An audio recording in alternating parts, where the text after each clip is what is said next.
Hey guys, it is your girl, the Bookworm 21, and I've got some new books for you, so let's get right to it. Okay, the first one is a new book in a new series that I've read, and it's called Chicks with Sticks. It's a Pearl Thing by Elizabeth Leonard. Now, good? Okay. Here's the thing. Yes, this book is about knitting, but it's not one of these old-fashioned-y, this is not your grandmother's knitting. So, you don't have to be a knitter to read it. You don't have to like knitting. You can if you want to. But it's about these 4 girls named Scotty, Amanda, Bella, and Tay. And they live in Chicago. And the first book starts out with Scotty losing her favorite aunt. So while she's at the funeral service, one of her relatives shows her how to knit. And it kind of gets her through the hard time. It's something to do. It's like helps for her insomnia also. And so it kind of helps her. Well, she goes to this craft store and learns all about knitting. And while she's there, her friend Amanda, who's got some problems with learning disabilities, comes and helps her. And she becomes part of the group. And soon they meet Bella, who's like a biracial, super hippie, crunchy chick. And they meet Tay, who is kind of a skater punk, androgynous girl. And they go out throughout the story and they kind of become friends. And they have different experiences with the knitting in Chicago. I like this book. It was really good. The storyline is really good. It's kind of a funky book. You can almost get the sense of being there, of being in the room and hanging out with these girls while they're knitting and talking and doing fun things and stuff like that. Also, in the back of the book, there's 4 knitting projects that the girls complete in the book. They have the instructions to do the projects yourself.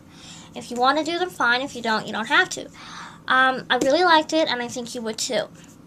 Now, the second in the book series is Chicks with Sticks, Knit 2 Together.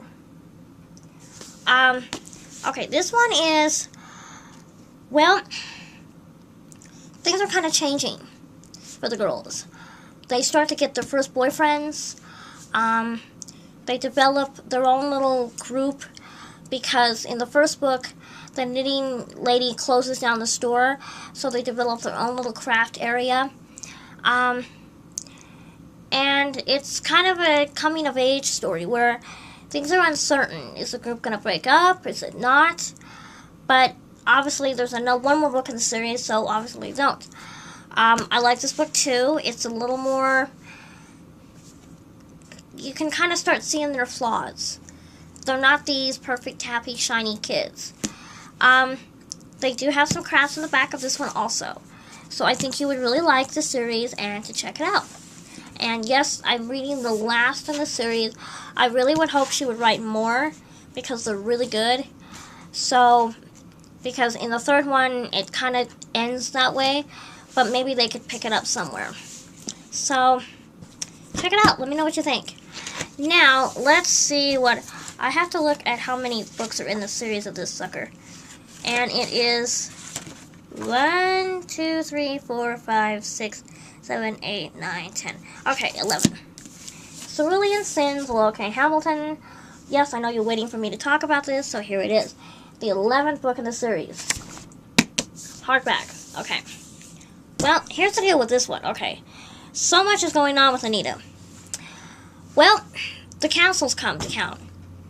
And that's not a good thing. Because the council brings Belmort, who is like the leader of the vampires.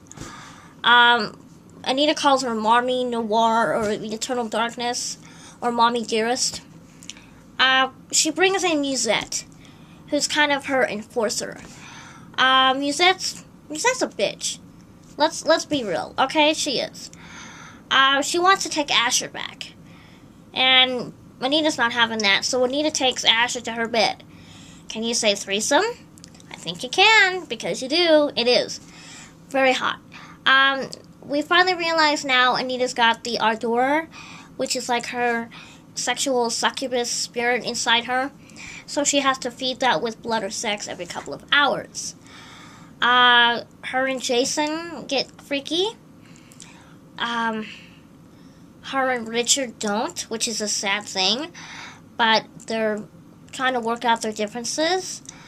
Also, this is one of the really good ones because her and Dolph, the detective friend of hers, have a huge fight. And it pretty much severs their friendship. He's got some problems at home. He's taking them out on Anita. Misplaced aggression. So, obviously, that bridge has been burned. We'll see what happens in the next one. A really good book. It kind of takes a turn because for the first time, Anita's not the top dog, you know? She's not the biggest, baddest bitch in the room. She's at the end of the food chain now because the vampires are going to take over. And so she has to turn it around and do it like no other person but her can.